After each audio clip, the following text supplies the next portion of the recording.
to you by Sensodent K.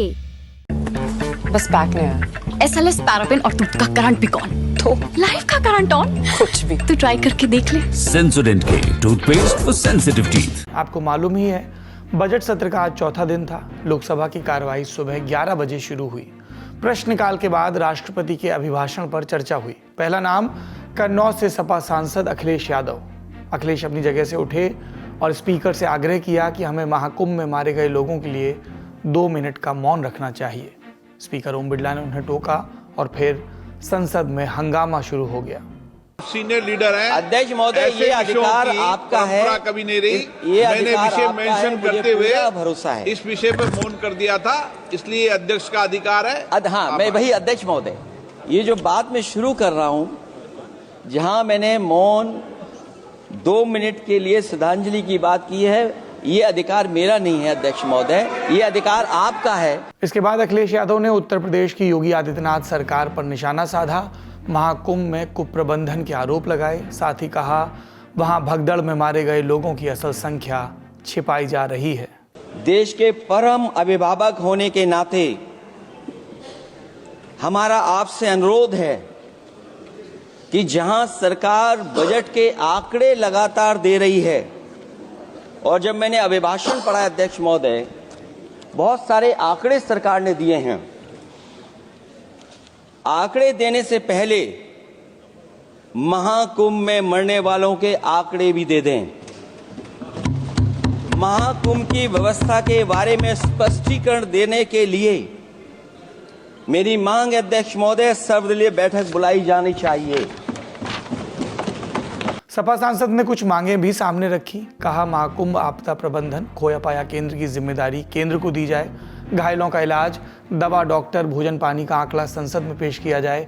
साथ ही भाषण के एक मौके पर अखिलेश ने इस्तीफा देने की बात भी कर दी और तंज में कहा, कहने को केंद्र और यूपी में डबल इंजन की सरकार चल रही है, लेकिन एक इंजन कभी दूसरे इंजन को नमस्कार नहीं करता।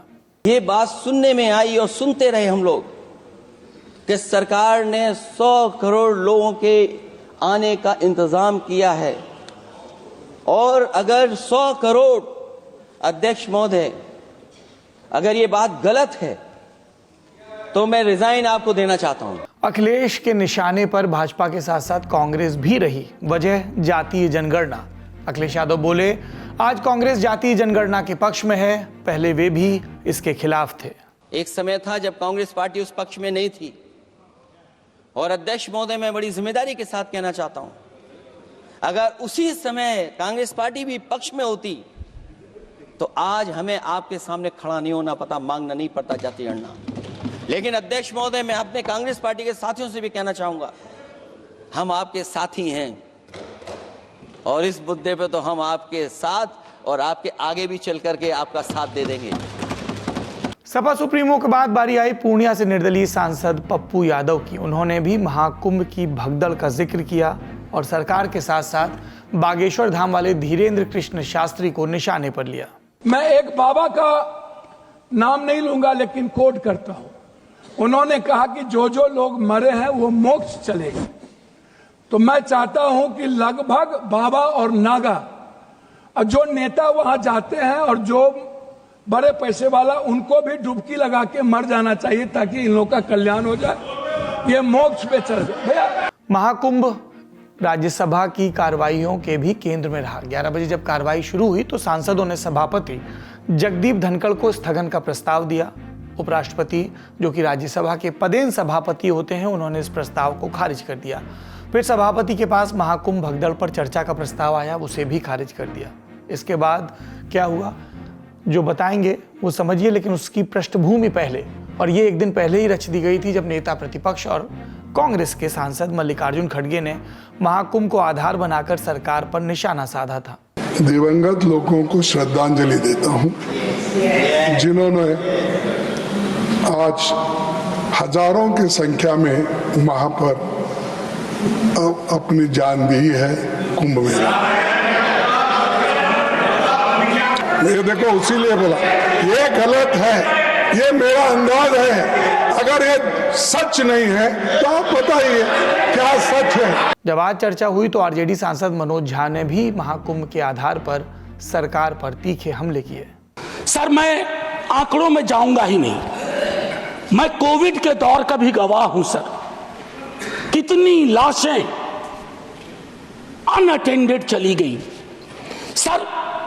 अति साधारण लोग हैं ये, जिंदगी में डिग्निटी चाहिए सर, संविधान भी कहता है, लेकिन मौत में उससे बड़ी डिग्निटी चाहिए। अगर हम डिग्निफाइड डेथ नहीं इंश्योर कर पा रहे हैं सर, तो ये हमारे सामूहिक विफलता है सर। क्या आंकड़े की बात करूं, मैं जानता हूं मुझे फोन आते हैं, आपको भी आते होंगे कि फलनवा वो गया है, कोई खबर नहीं लग रही है, फोन नहीं लग रहा है। वो व्यग्रता, वो चिंता सर तब बढ़ जाती है ना जब 17 घंटे तक कोई आधिकारिक पुष्टि नहीं होती है। विपक्ष और भी मुखर हुआ जब मथुरा से लोकसभा की सांसद भाजपा नेता का संसद के बाहर ये बयान आया। हम कुंभ में गए थे, we had a very nice part, बहुत अच्छा सब कुछ हुआ, बट ये इंसिडेंट हुआ था विच इज राइट, बट इतना बड़ा ऐसा कुछ नहीं हुआ था लेकिन अगर वो विजुअल्स देखेंगी, अगर वो सोशल मीडिया में एक्टिव हैं, तो उनको देखना चाहिए, उनको समझना चाहिए कि जो दर्द और जिस तरह का मायूसी परिवारजनों के बीच में है, तो मैं समझती हूँ उनको देखना चाहिए और फिर बोलना चाहिए। अखिलेश यादव लोकसभा में योगी आदित्यनाथ सरकार पर इल्जाम लगा रहे थे। उधर दोपहर उत्तर प्रदेश के मुख्यमंत्री योगी आदित्यनाथ प्रेस के सामने आए। वो आज भूटान नरेश जिग्मे खेसर नामग्याल वांगचुक के साथ संगम स्नान के लिए प्रयागराज पहुंचे थे। स्नान के बाद मुख्यमंत्री ने मीडिया से बातचीत की और विपक्ष के हमलों पर ये तर्क दिए। कांग्रेस अध्यक्ष का यह कहना कि प्रयागराज कुंभ में मौनी अमावस्या के दिन हजारों लोग मर गए, हमें अफसोस होता है। एक इतना वरिष्ठ नेता,